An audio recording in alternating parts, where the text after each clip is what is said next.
Assalamualaikum warahmatullahi wabarakatuh. Perkenalkan, nama saya Intan Putrija dengan NPM 2311031133. Jadi di sini saya akan menjelaskan mengenai pembahasan bab 7, yaitu transaksi persediaan antar perusahaan pada matkul akuntansi keuangan lanjutan.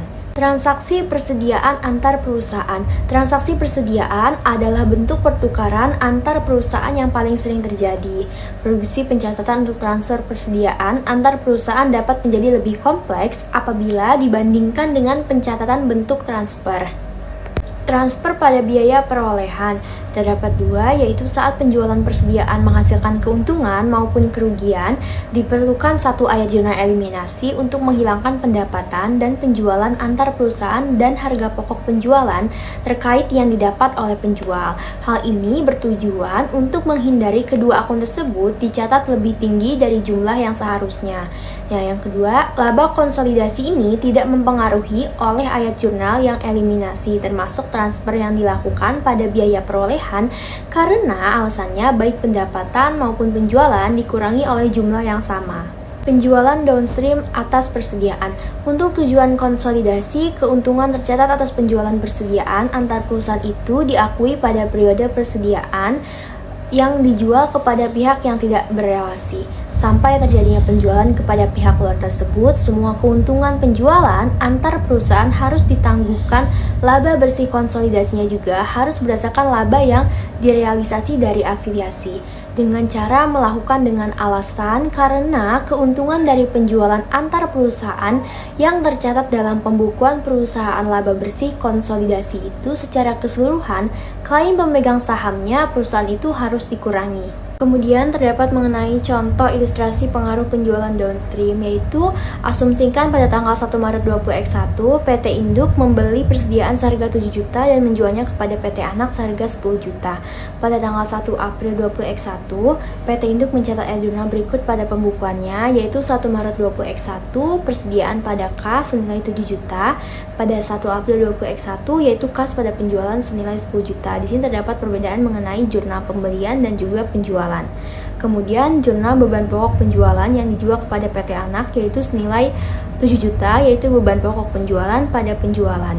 Kemudian PT Anak juga mencatat pembelian persediaan dari PT Induk dengan ayat jurnal berikut. Nah, di sini terdapat mengenai jurnal pembelian persediaan dari PT Induk, yaitu yang dicatat oleh PT Anak pada April 2021, yaitu persediaan pada kas senilai 10 juta. Selanjutnya yaitu penjualan kembali pada periode transfer antar perusahaan, yaitu contohnya untuk mengilustrasikan konsolidasi pada saat persediaan dijual ke afiliasi dan dijual kembali non-afiliasi pada periode yang sama. Asumsikan pada tanggal 5 November 2021 PT Anak ini menjual persediaan yang dibeli dari PT Induk ke PT non-afiliasi seharga 15 juta. Kemudian PT Anak juga menjual persediaan ke PT non-afiliasi dengan ayat jurnal berikut. Nah, di sini terdapat mengenai jurnal mengenai penjualan persediaan ke PT non-afiliasi, yaitu kas pada penjualan senilai 15 juta. Kemudian terdapat jurnal biaya persediaan yang dijual oleh PT Anak ke PT non-afiliasi, yaitu beban pokok penjualan pada penjualan senilai 10 juta. Kemudian terdapat review atas semua jurnal yang dicatat tadi oleh masing-masing perusahaan yang mengindikasikan saldo yang tidak tepat akan dilaporkan dalam laporan laba rugi. Nah, di sini terdapat mengenai contoh reviewnya, yaitu terdapat keterangan penjualan, BPP, dan juga laba kotor. Nah, di sini dapat dilihat mengenai PT Induk dan juga PT Anak, terdapat mengenai perbedaan pada penjualan PT Induk 10 juta, PT Anak 15 juta, pada BPP PT Induk 7 juta, dan PT Anak senilai 10 juta. Dapat dihasilkan laba kotor atau selisih kotor pada PT Induk ini senilai 3 juta dan pada PT Anak senilai 5 juta. Pada total yang belum disesuaikan juga, penjualan senilai 25 juta, BPP 17 juta, sehingga menghasilkan laba kotornya 8 juta.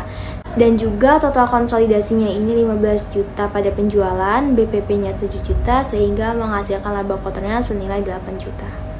Nah, di sini terdapat mengenai ayat jurnal metode ekuitas dasar 20X1. Dengan menggunakan metode ekuitas dasar ini, PT Induk ini dapat mencatat bagiannya atas laba dan juga dividen PT Anak untuk tahun 20X1 dengan ayat jurnal sebagai berikut, yaitu kas pada investasi pada saham PT Anak senilai 24 juta dengan mencatat dividen dari PT Anaknya itu 30 juta dikalikan dengan 0,80.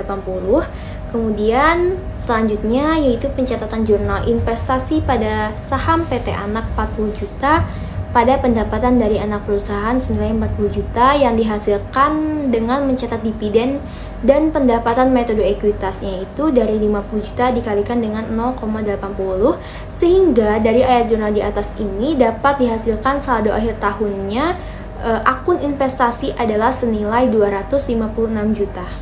Kemudian terdapat laba bersih konsolidasi pada 20X1 dapat dilihat bahwa terdapat info bahwa laba bersih konsolidasi tahun 20X1 dalam kertas kerja pada figur 7.1 ini sebesar 187 juta.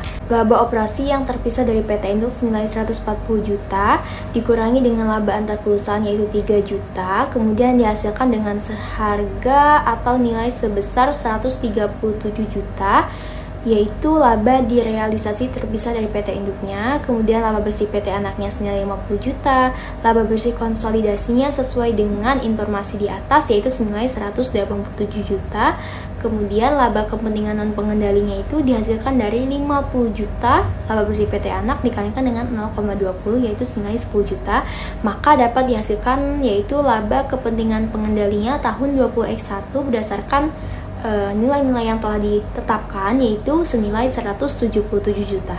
Kemudian kesimpulan dapat disimpulkan bahwa transaksi persediaan adalah bentuk pertukaran antar perusahaan yang paling sering terjadi atau yang paling umum.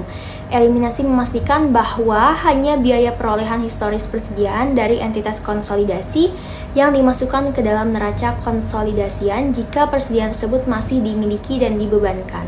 Ada dua jenis penjualan atas persediaan yaitu downstream dan juga upstream. Downstream ini adalah penjualan dari perusahaan induk ke perusahaan anak jika penjualan ini dilakukan dengan harga yang sama dan harga perolehan.